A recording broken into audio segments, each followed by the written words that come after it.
दोस्तों, 4 पीएम की देश के बाद कार्यक्रम में आप सभी साथियों का स्वागत है।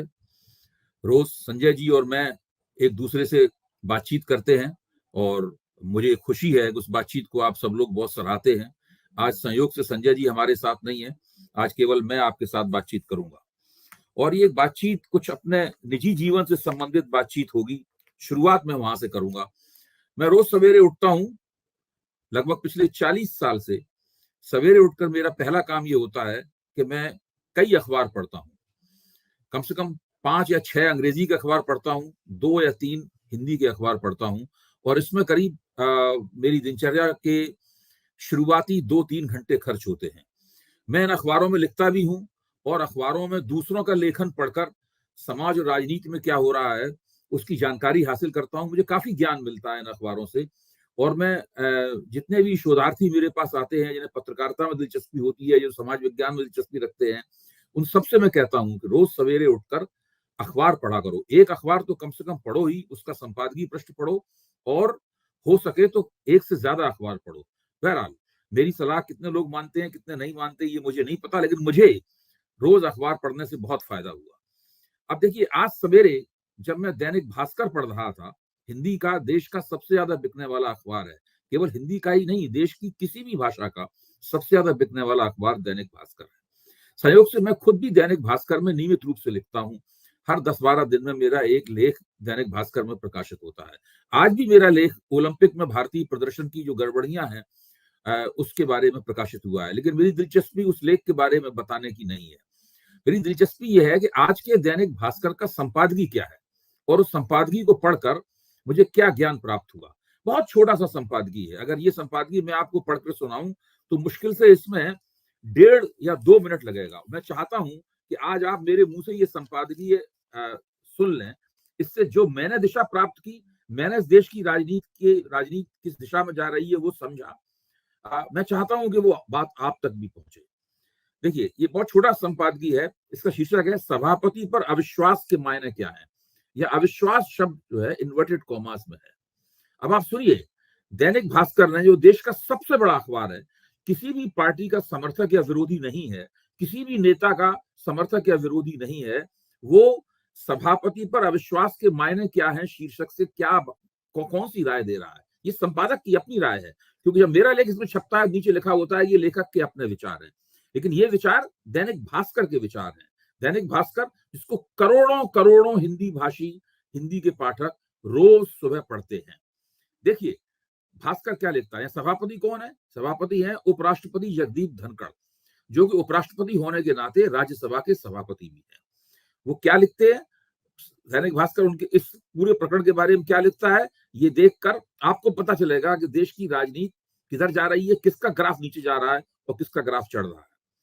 सुनिए, संख्यात्मक रूप से सबल विपक्ष ने राज्यसभा के सभापति के खिलाफ अविश्वास प्रस्ताव लाने का उपक्रम शुरू किया है। उपराष्ट्रपति ही राज्यसभा, जो राज्यों की परिषद भी है, के पदेन सभापति होते हैं।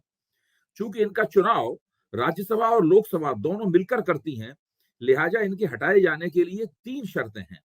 प्रस्ताव राज्यसभा में पेश हुआ हो, जहां सदन की तत्कालीन सदस्य संख्या का बहुमत इसे पारित करे, लोकसभा इसे अनुमोदित करे और संख्या का बहुमत लोकसभा इसे अनुमोदित करे और अविश्वास प्रस्ताव का नोटिस 14 दिन पहले दिया गया हो। लोकसभा में विपक्ष अल्पमत में है, यानी प्रस्ताव पारित नहीं होगा, लेकिन जिस सदन के हर सत्र में पीठासीन अधिकारी और विपक्ष के बीच रस्साकशी चल रही हो, उस सदन में पीठासीन अधिकारी के खिलाफ अविश्वास प्रस्ताव पारित होना ही सभापति के लिए असहज स्थिति बना देगा। इस स्थिति का असली कारण यह है, जब सरकार पर हमले होते हैं तो शीर्ष पदों पर बैठे कुछ लोग पद की मर्यादा भूलकर सक्रिय राजनीतिक कार्यकर्ता बन जाते हैं। ध्यान कीजिए, जब सरकार पर हमले होते हैं तो शीर्ष पदों पर बैठे कुछ लोग पद की मर्यादा भूलकर सक्रिय राजनीतिक कार्यकर्ता बन जाते हैं। यह वही संसद है जहां करीब 153 सांसदों को निलंबित कर अहम विधेयक पारित करा लिए गए थे, या जहां विपक्ष के किसान बिल पर वोट की मांग को अनसुनी कर बिल पारित करा लिए गए। चुनाव के बाद संसद की केमिस्ट्री बदली। नए सदन में सत्रावसान के 2 दिन पूर्व राज्यसभा में विपक्ष के आरोपों पर सांसद निलंबित नहीं किए गए, बल्कि सभापति गुस्से में यह कहते हुए अपनी कुर्सी से उठकर चले गए कि विपक्ष चेयर का अपमान कर रहा है। यह संख्यात्मक रूप से मजबूत विपक्ष का ही दबाव था कि विवादास्पद वक्फ कानून का मसौदा जेपीसी को सौंपा गया। आने वाले दिनों में संसद में यह गर्माहट कहीं आग न बने, हिंडनबर्ग खुलासा भी आक्रामक विपक्ष के तर्कश का नया तीर होगा। अब देखिए, भास्कर कह रहा है कि हिंडनबर्ग खुलासा भी आक्रामक विपक्ष के तर्कश का नया तीर होगा। अब मैं आपको एक अंग्रेजी, देश के 2-3 सबसे बड़े अखबारों में से एक अंग्रेजी के अखबार की तरफ ले चलूंगा। हिंदुस्तान टाइम्स, जो कि बिरला समूह का अखबार है, उसका संपादकीय है, जिसकी मैं ऊपर की केवल शीर्षक और 3 लाइनें आपको पढ़ के सुनाऊंगा। बुचिस प्रॉपर्टी इरेज ऑल डाउट। जो सेबी की अध्यक्ष हैं माधवी बुच, उनके लिए ये संपादकीय आह्वान करता है, उनसे अपील करता है कि अगर आप अपनी पारदर्शिता साबित करना चाहते हैं, अपनी ईमानदारी साबित करना चाहते हैं, तो जितने भी संदेह आपके कार्यकलापों के ऊपर उठाए गए हैं कि आपने विनोद अडानी से संबंधित ऑफशोर यानी विदेशों में जो फंड्स हैं, उन फंड्स में आपने निवेश किया था और समय रहते आपने उनका खुलासा नहीं किया, बावजूद इसके कि आप अडानी के ऊपर लगाए गए हिंडनबर्ग के आरोपों की जांच में शामिल थी। तो ये संपादकीय कहता है, Hindenburg allegations against Madhabi Puri Buch may be wholly baseless but need to be shown as such by an independent probe। यानी साफ तौर पे ये अखबार मांग कर रहा है कि हो सकता है कि हिंडनबर्ग द्वारा माधवी पुरी बुच के ऊपर लगाए गए आरोप पूरी तरीके से आधारहीन साबित हों, लेकिन अगर वो आधारहीन है तो यह बात केवल खंडन करने से नहीं तय होगी, आपने उसका खंडन कर दिया या भारतीय जनता पार्टी आपके समर्थन में खड़ी हो गई, बल्कि एक स्वतंत्र और निष्पक्ष जांच के जरिए ये बात साबित की जानी चाहिए। अब जब अखबार, और आज का इंडियन एक्सप्रेस पढ़िए, जो इस देश का दूसरा सबसे बड़ा अखबार है, इसमें पी वैद्यनाथन अय्यर, जो बहुत मशहूर और वरिष्ठ पत्रकार हैं, उन्होंने भी अपने संपादकीय पृष्ठ पर लिखे हुए बहुत ही बेहतरीन लेख में लगभग यही बात अपने शब्दों में और अपने तर्कों के आधार पर कही है। कांग्रेस अब इस प्रश्न को लेकर सड़क पर निकलने वाली है। कांग्रेस संसद में उठाई गई मांग और सड़क पर आंदोलन को, दोनों को जोड़ेगी और इस तरीके से देश की राजनीति में एक आर्थिक प्रश्न राजनीति के केंद्र में आएगा। ऐसा बहुत कम होता है। अडानी वाला मसला बहुत पेचीदा मसला है, इसको समझने के लिए एक विशेषज्ञ निगाह की आवश्यकता है। अगर मैं भी आपको विश्वास के साथ इस मसले को समझाना चाहूं तो मैं शायद नहीं मानूंगा कि मैं इस मसले को ठीक से समझा पाऊंगा। सरल भाषा में इस मसले को समझाना मुश्किल है कि किस तरीके से अडानी ने बाहर ले जाए गए पैसे को रूट करके वो वापस लाए और उन पैसे के जरिए अपने शेयरों को आगे बढ़ाया। ध्यान कीजिए, करीब 18 महीने पहले जब हिंडनबर्ग रिपोर्ट में अडानी के ऊपर यह आरोप लगा था कि वो फर्जीवाड़ा करके अपने शेयरों की कीमत बढ़ा रहे हैं, कृत्रिम रूप से, नकली रूप से बढ़ा रहे हैं, तब अडानी के शेयर 60% गिर गए थे और चारों तरफ बहुत हंगामा हुआ था। आज उन्होंने उतना बड़ा आरोप तो नहीं लगाया, लेकिन उन्होंने अडानी को क्लीन चिट देने वाली सेबी की सभापति के ऊपर आरोप लगाया है कि उनका एक कॉन्फ्लिक्ट ऑफ इंटरेस्ट है। गौतम अडानी के भाई विनोद अडानी जिन ऑफशोर फंड्स को चलाते हैं, उन ऑफशोर फंड्स में उनका भी निवेश था और बहुत सारी ऐसी बातें हैं। आज इंडियन एक्सप्रेस के पन्ने पे एक बहुत बड़ा ग्राफ भी पहले पन्ने में प्रकाशित हुआ है। मैं चाहता हूं कि हमारे 4 PM के जो सुधी श्रोता हैं वो इन अखबारों के ऊपर भी निगाह डालें, तब वो पाएंगे कि आखिरकार इस देश में चल क्या रहा है। भाई, स्टॉक मार्केट में किसका पैसा लगा हुआ है? स्टॉक मार्केट में हमारे आपके जैसे कई छोटे बड़े निवेशकों का पैसा लगा हुआ है।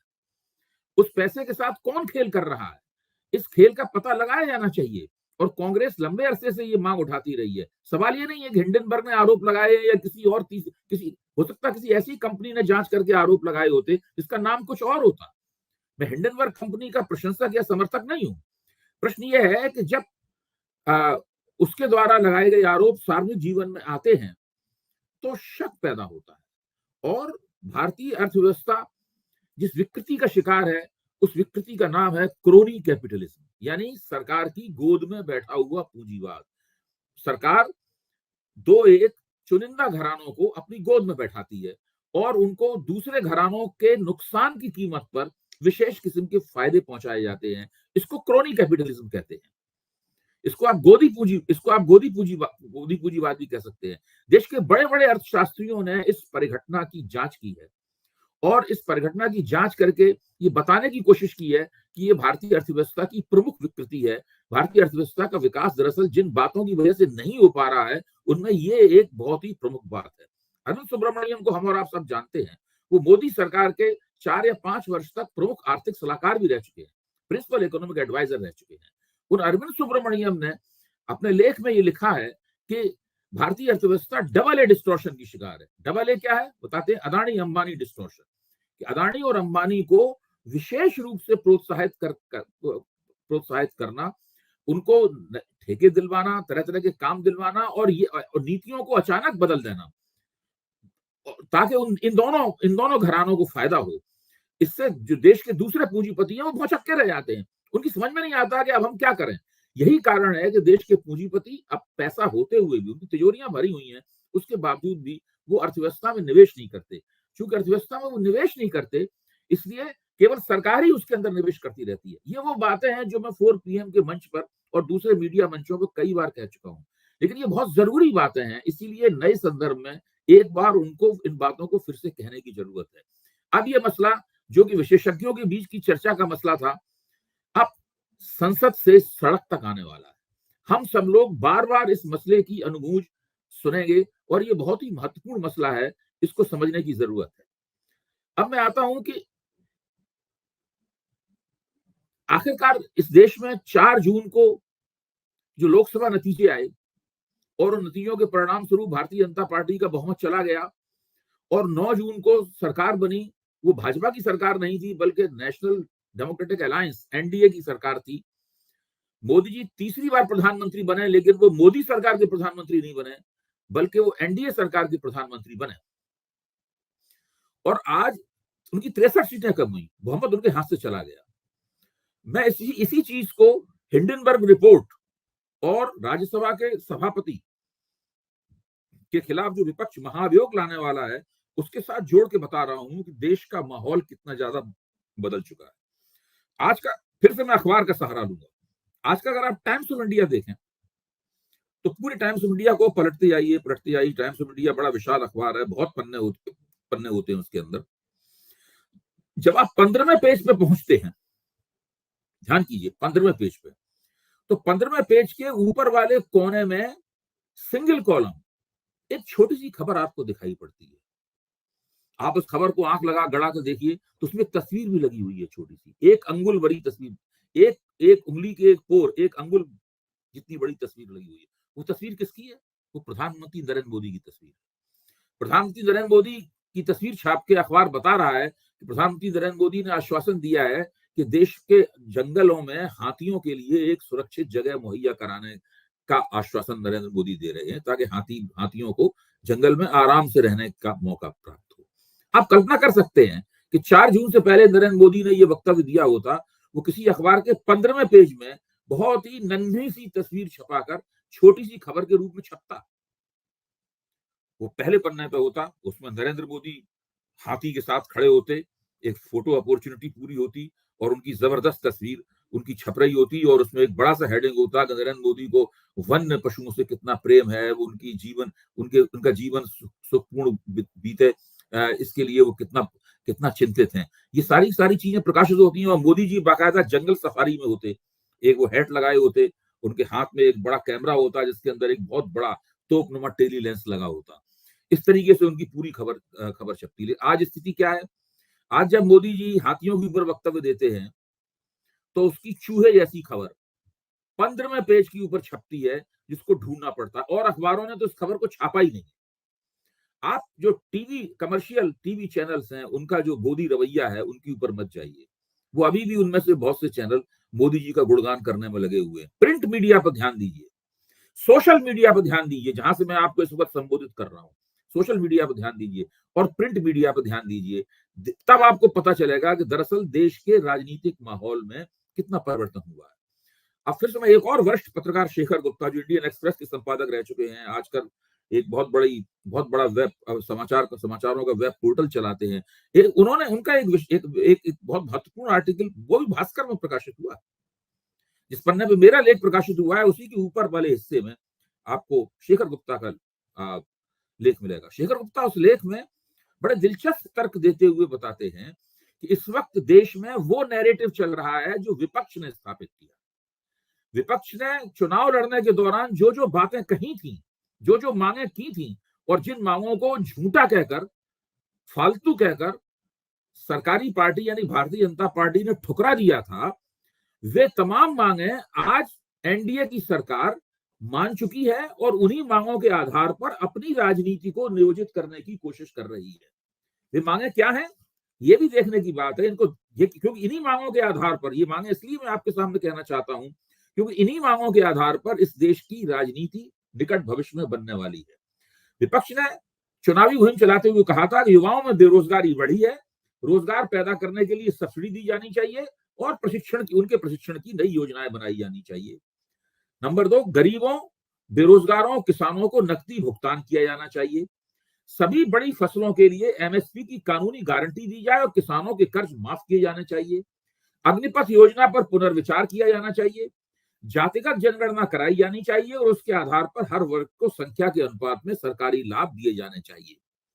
भारतीय जनता पार्टी ने इन बातों की कोई परवाह नहीं की, लगातार इन बातों की वो खिल्ली उड़ाती रही। भाजपा के रणनीतिकार जब चुनाव के दौरान बैठते थे, आपस में चर्चा करते थे, तो महंगाई, बेरोजगारी, अग्निवीर वगैरह इन तमाम बातों के ऊपर उनमें चर्चा भी नहीं होती थी। वो तो मान के चलते थे कि मोदी जी ने अपने आप को भगवान घोषित कर दिया है, वो विष्णु भगवान के अवतार हैं या वो नॉन बायोलॉजिकल हैं और उनको तो करीब 350 करीब सीटें मिलनी तय है और 400 पार एनडीए का जाना तय है।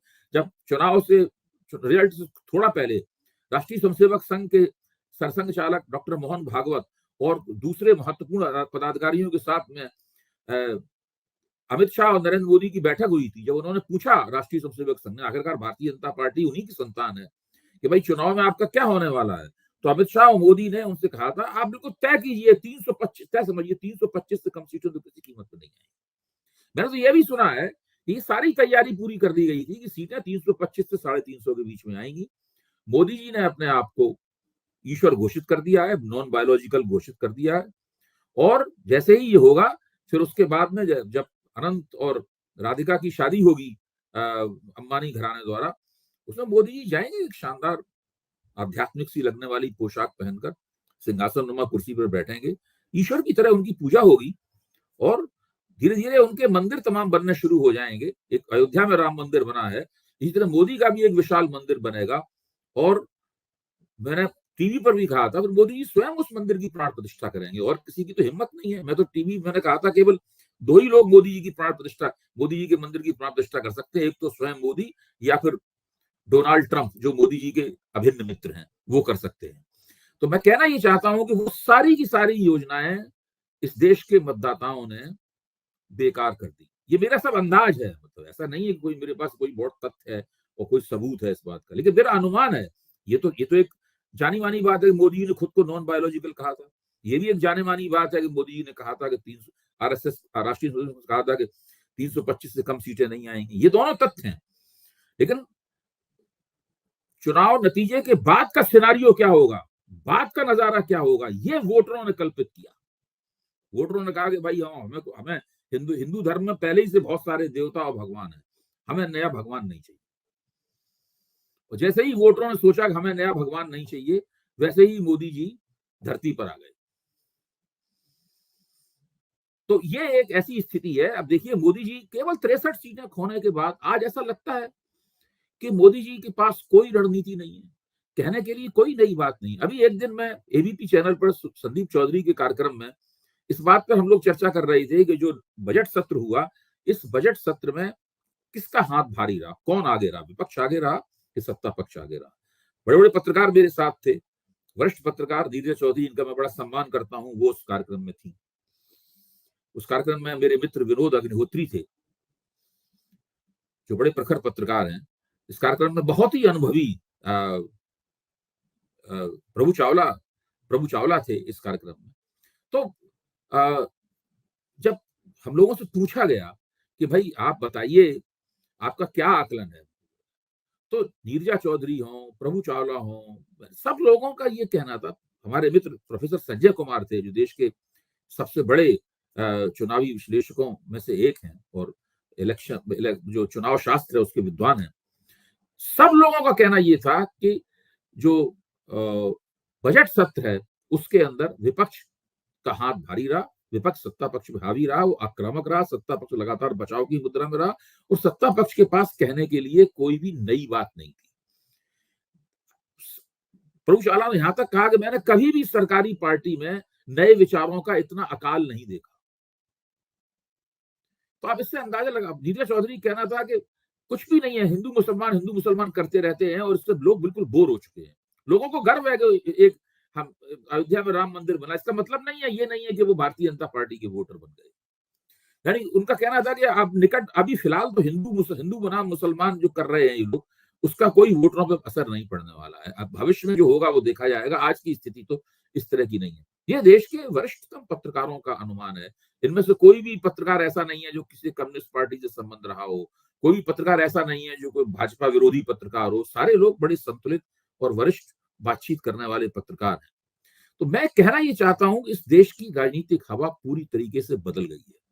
आप अखबारों को पढ़िए, आप ढंग के टीवी चैनलों को देखिए, आप सोशल मीडिया को देखिए, हर जगह आपको दिखाई पड़ेगा कि मोदी जी की तस्वीर घटते घटते, जो पहले पन्ने पर 2 या 3 कॉलम की छपती थी, घटते घटते अंगुल भर की रह गई है। और संसद से सड़क तक अब हिंडनबर्ग गूंजने वाला है, संसद से सड़क तक अब अग्निवीर गूंजने वाला है, संसद से सड़क तक अब एमएसपी की मांग गूंजने वाली है। मोदी सरकार को सांस लेना भी मुश्किल हो जाएगा। आने वाला भविष्य मोदी सरकार के लिए एक बहुत बड़े संघर्ष की घोषणा कर रहा है। अगर वो सुन सकते हैं तो वो इस बात को सुन लें। धन्यवाद, आज बस इतना ही।